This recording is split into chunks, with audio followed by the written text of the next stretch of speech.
Hey y'all, maybe third time's the charm. I was going to try to do cell signal so we don't lose it out in the pasture. Anyway, we're Tuesday evening, kind of discombobulated after 3 tries on this. Maybe it'll hold this time. How's y'all's December started off? Y'all want to see puppies, don't you? All right, we'll look at the puppies real quick. Sissy's been in and out today, getting a little time away from them. That's little Ruby right there. Excuse me, let me see her just a minute. Thank you. Thank you, Mama. That's the one with the little heart on her butt. She sits a certain way, you can see it. But all 4 puppies are doing good. Y'all can hear the other babies. It's almost feeding time, so we'll have a little short visit, and then we'll get to our nightly chores here. We're actually going to revisit a tradition we did in 2018, I've decided today, or the last few weeks I've decided, so y'all stick around for that, and we'll talk about that here in a minute.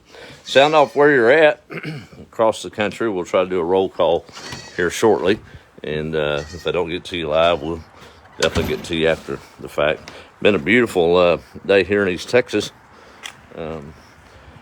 My hard work week starts tomorrow. Not hard, but different from the place. But we've been getting after it. I feel pretty accomplished, actually. Kind of had a different hiatus. We're pulling it back gradually. Francisco came over, I guess it was yesterday. I'm going to turn off the Wi-Fi. There we go. Now we should be good. Anyway, he came over, and I've had hoses for watering out here for quite some time, and they've done okay. But we got after it and buried a water line and buried electricity, and that old chicken house is starting to see a life again, as it did a couple of years ago. But I feel pretty accomplished. The baby goats are good. I'll tell you, we have had a house full of animals. My little granddaughter out South Carolina way, Faith FaceTimed me the other morning, and boy, that's always a treat. And that little booger's smart as a whip. But I took her through a little tour of all the animals. I got to thinking how many I had in the house. Got the chickens moved out here where they belong. They were on the back porch. But let's see, we had 6 chickens on the back porch, 2 baby goats, so that's 8, 4 puppies. Now we're at 12. Bart and Sissy, 14. And 2 humans, and Jordan and I. And little Sutton, as I'm walking back to see the puppies again, because that's what she wanted to see, she started saying in her little toddler voice, "Animals everywhere. Papa has animals everywhere." So it was all right. But we're down to just the puppies and the goats in the house for now. Of course, the goats are kenneled, and they're being bottle fed through the day. And they're doing really good. All the rest of the goats are fine. As you can see, they are loving life out here.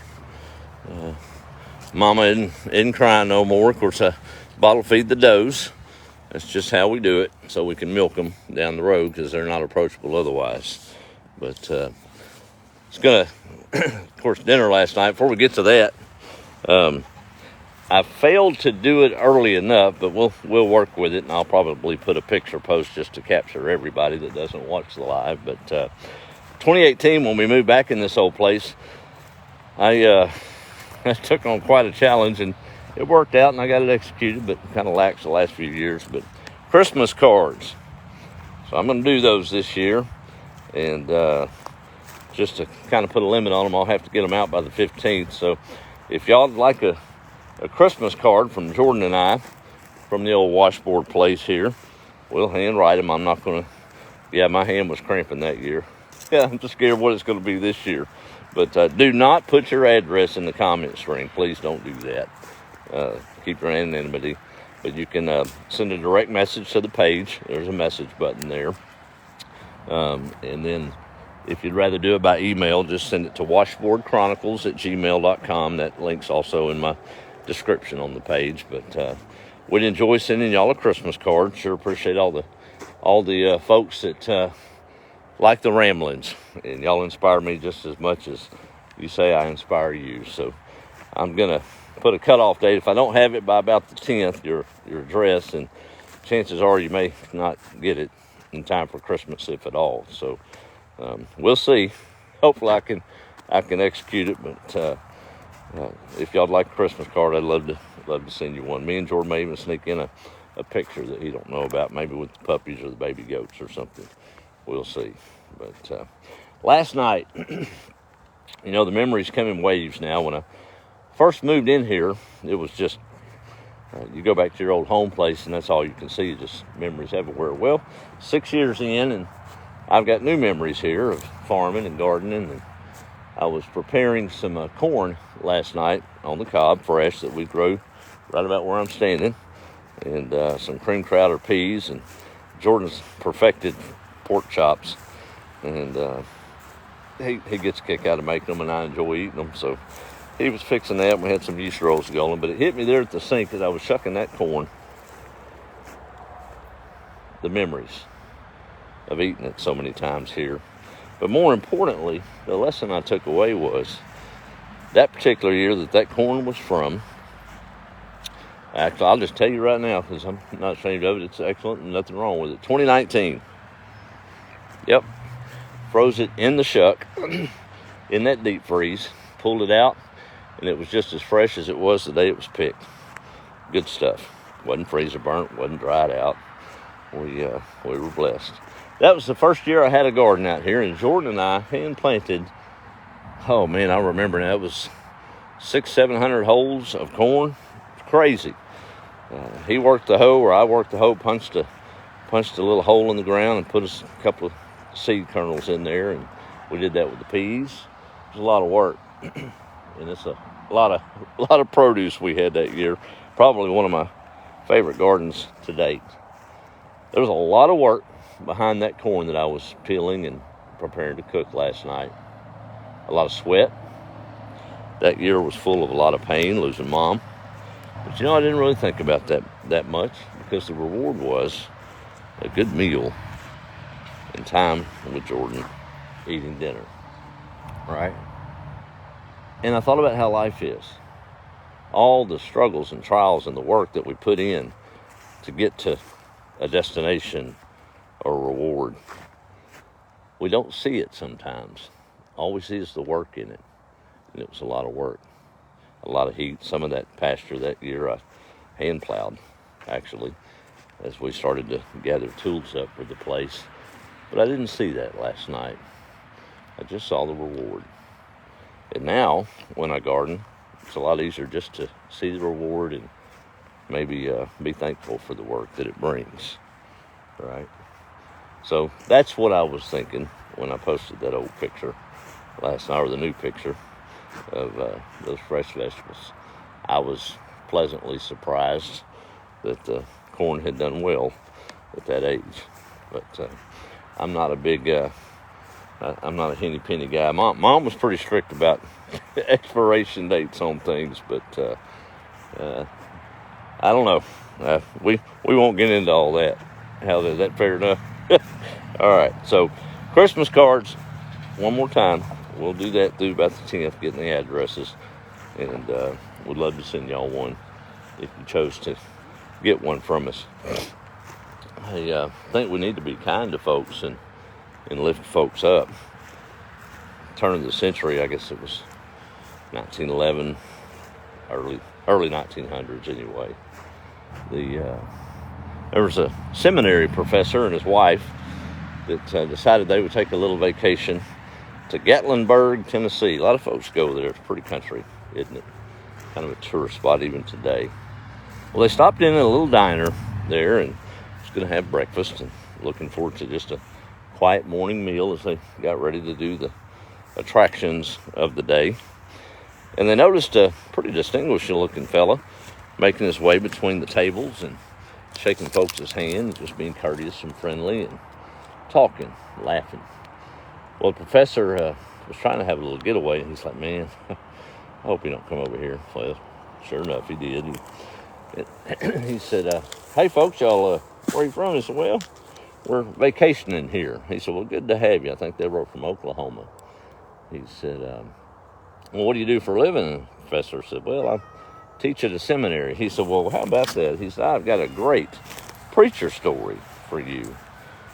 Well, the professor looked at his eyes, at his wife, and kind of rolled his eyes, and the last thing he wanted to hear was a preacher story. The man started anyway. He said, "See out that window there, that mountain over there? Well, not far from the base of that mountain, a little boy was born to an unwed mother. And back in that day, it was frowned upon. And he became kind of an introvert because as he grew up, everywhere he went, when he'd go to school, people would look at him and say, 'Hey, boy, who's your daddy?' The little boy didn't know, so he would run from folks because in that little town, it seemed that that was the running joke, to needle that poor little kid about who his daddy was. It was a problem as he grew up. He couldn't go to the grocery store or little convenience store or even church without people needling him and asking him, 'Who's your daddy?' Well, I guess he was about 12 years old when he was attending church, and a new preacher had come to town. The little boy was pretty good at getting there a little late and leaving a little early, so he didn't have to face the crowd and have to take the question about who his daddy was. Well, the new preacher said the benediction, but he said it so fast that the boy caught him off guard, and he didn't make it out of the church before they dismissed. So he was caught up in the crowd, and as they were walking out, the preacher looked at him, and for some reason he said, "Son, who's your daddy?" Whole church congregation, as they were exiting, got deathly quiet as they were about to hear the answer, the little boy. Then the preacher sensed something in his spirit. It just didn't set with him right. He felt like something was wrong. So a big grin came across his face, and he touched the little boy on the shoulder, and he said, "Wait a minute, I see the resemblance. I see that you're one of God's children." The little boy grinned.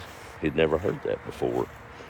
He looked at the preacher and smiled. He said, "Son, you have got a rich inheritance from your daddy.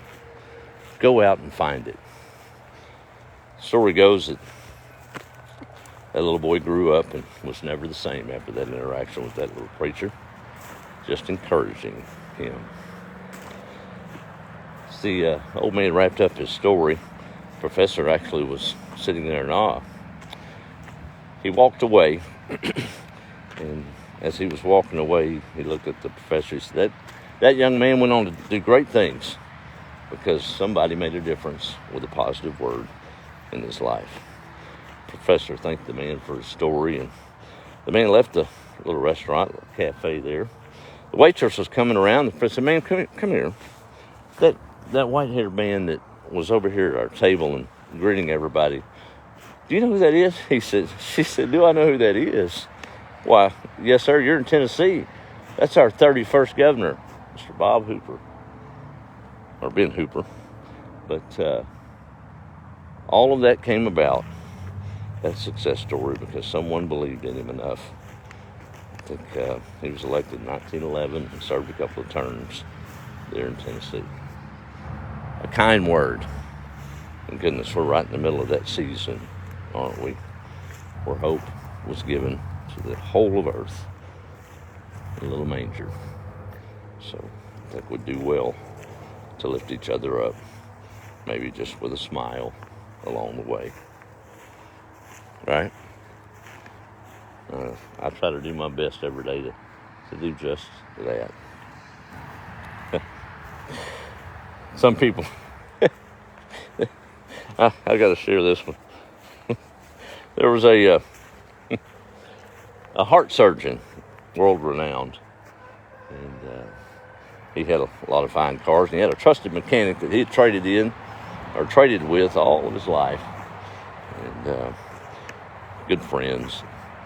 He decided one afternoon he'd stop in there to make a little funny noise and want to get it looked at and get the oil changed, just kind of general maintenance. So he pulled into his friend's shop and waved to him, went and sat in the waiting room and waited a little bit. And directly he went out into the garage there with his buddy and was visiting with him.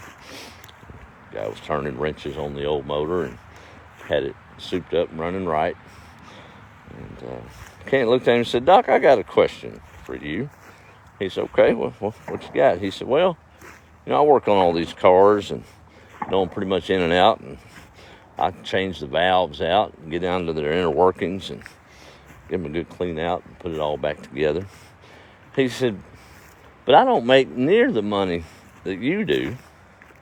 It's not even comparable. And I do the same thing, fixing valves and things of that nature, just like you do on a heart. The old doctor sat there a minute and looked at him and said, yeah, you're right.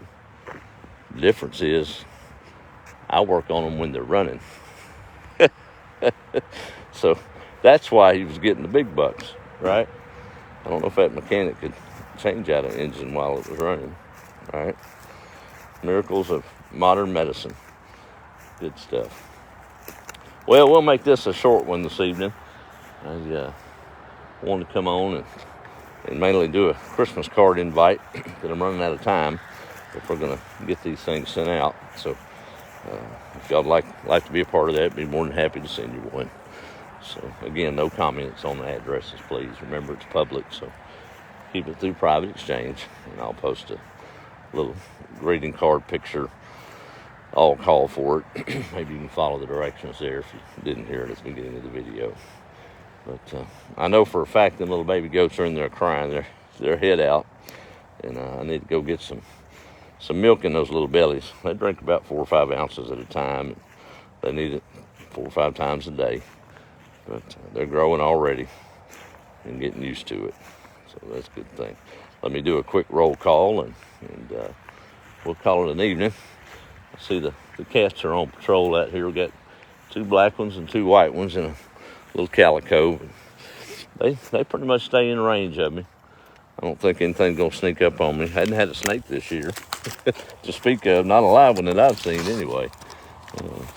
One of them drug up an old coral snake the other day. Oh, it's been a couple of months ago. I guess they earn their right to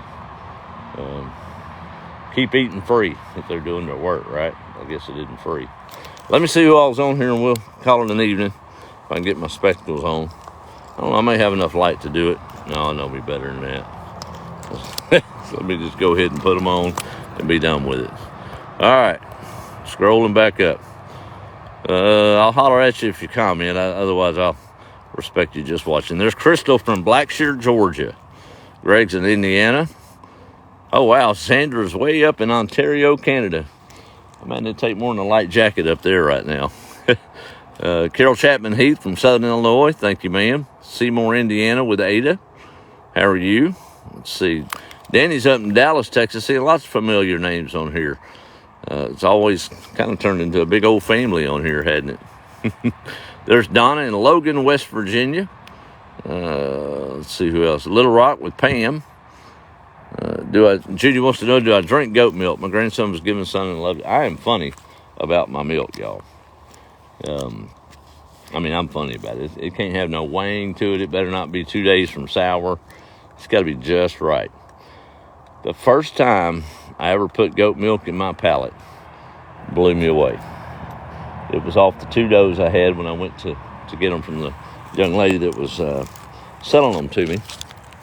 And she'd had some that she'd fresh milk the day before in the fridge, and it was cold. It's got to be cold milk, too. I don't do warm milk. Never have. Well, I may have as a baby, but I don't remember it. Not by choice, anyway. But I put that stuff in my mouth, and that's the best stuff I've ever tasted. It wasn't too creamy. Didn't have a bit of wang to it. It was just right. So, yes, I do drink goat's milk. I got kind of a delayed start on where I wanted to be at this point, but we're well on our way now. But I only had three goats to begin with, 2 does. And up until I learned the trick of bottle feeding the baby does and can really handle them, I could wrestle these, and I even milked some of the mamas the other night. But it's so much easier when you can handle them. And that little black one that I bottle fed in the spring, and the little brown one, they won't let me out of their sight hardly when they're out of that fence. So as they come into their first kidding next spring possibly, we'll start milking those when we got 2 coming on now. So the long answer to the short question is yes. And that is my plans to utilize that goat milk for sure. Well, I don't know where I went. I hit the wrong button. Got carried away talking about goat milk. It's some good stuff, really healthy. Regina from way down South Mississippi. How are you, ma'am? Tony's checking in from Kewanee. Did I say it right, Tony? Kewanee, Illinois. That's what we're going with. Looks like a Indian name, kind of like Nacogdoches. I guess it is. Love all the new babies. That's from Alexis. Boy, my old beard's getting shaggy. I'm going to do something about that. I'm going to be, hey, I ain't big enough to be Santa Claus, and I'm going to get close if I'm not careful. Let's see. There's Maria. Hadn't seen you checking in a while, ma'am. Good to see you from California. Hope you're not at work. Your boss will get on to you. There's Mr. Kenneth from Ohio. A familiar face. Let's see here who else we got commenting before I close this out. Little Goat doing, thanks for the information, members. God bless. Ralph, if you're referring to, we had a couple of little, it kind of gets crossed up in my mind sometimes, so try to update the subscribers on a lot of the behind the scenes details, and I forget what the public knows, what the subscribers know. If you're asking about the little black goat that got kind of bumped in the road and went to the vet here a while back, she is back out there with the herd now. We've got her fully recovered, and she's doing fine. If it's the little baby that was just born the other night, which I'm assuming that may be what you're asking, she's in the house, doing healthy, doing fine. Mama's fine. Both the little kids we had on Thanksgiving are both eating their weight within a day of milk, so they're doing great. Let's see. Roger, love you. Hope you had a good Thanksgiving. We did. Hope y'all had a blessed one as well. I really love these holiday seasons because it just seems like the world's a better place, doesn't it? Scrolling on through, saw my daughter on there. There's Mr. Steve. How are you? Thank you for checking in. Myrna Folk, Myrna Folk. That's what it would be. Yes, ma'am. You're welcome for that. Appreciate that, Tony. I try to get a story up every day, but of course there's tons of them. But I don't want to just flood the feed, so y'all have to bear with me sometimes if I skip a day or two, right? Also, appreciate everybody joining the podcast. I had a year's worth of stuff to upload, so I've given it a rest, let everybody catch up, and I'll start uploading the 2019. I think I'm up through February of 2019 on there, but we'll get back to that. Of course, you can find that on the page. Washboard Chronicles podcast is available on all the. If you like to listen, right? Kenneth, stories you tell make people smile every day. And I hope so. There's Miss Holly. Good to see you, ma'am. Hope recovery's still on its mend there. Rodney, thank you for that address. I'm going to hide it after I get off here. It's just there's too many scammers around, and don't want y'all to be compromised through this page. So, but thank you. I'll write that down and make sure to send you a card. There's Miss Shirley Rickerson from Northwest Pennsylvania. Thank you, Vicky. Rodney again. Tricia saying God bless from Westmoreland, Tennessee. Thank you, ma'am. So, moisture in there is getting me. Nancy, I believe, Nancy from North Carolina. Chuck's in Eastern Ohio. Thank you, Miss Kara from Spring, Texas, for that compliment. Dale's out in Townsend, Tennessee. Teresa's in Florida. Good to see you, Miss Evans. James out in Winchester, Virginia. Ralph, I think we already call it Manheim, Pennsylvania. Sophia's in Montana. I feel like Neil McCoy rattling this off. I get tickled watching him just Oh, Tommy's in Friend, Nebraska. I think I've seen you comment before. That's a cool name for a town. Walt's in Wisconsin. Deanna, almost heaven here, she says. Jan, she's late. What did I miss? Well, it'll end here in a minute, and I think there's a rewind option, or you can just hit it from the beginning. But thank you for joining in from up Dallas way. Tammy's in Indiana. Thank you, Miss Teresa. Always good seeing you check in. There's my good friend Jean Blankenship down in Deer Park, Texas. Gina McNeil from Luling, Texas. So interesting to listen to. Thanks for sharing your thoughts with us. God bless you, your family. Well, thank you very much, Diana. It means a lot. Just living life. I'm trying to share it a little bit along the way. If it makes you smile, that's even better. Greg said he's drank raw milk right from the bulk tank for 60 years. Kids have grown up on it, too. That's cool. Shirley keeping all the puppies. There's 4. Of course, we've got one of them named, the little one with the heart on her rear end. Little girl, going to name that Ruby, after my grandmother that was the matriarch of this place, Ruby Gertrude. And Dad lost his dog earlier in the year to a freak accident there on the farm. Still not really sure what happened there, but anyway, he's probably going to take the all-white male. I haven't consulted with them, but we'll see. But more than likely, they're going to stay pretty close to the house. The intent was to get one good litter of Pyrenees off of Sissy. She's had several litters, but it's always been an interloper passing through, and I didn't have the control didn't know she was in heat. But this one was a little bit more planned. I am going to fix her. She's 7 years old.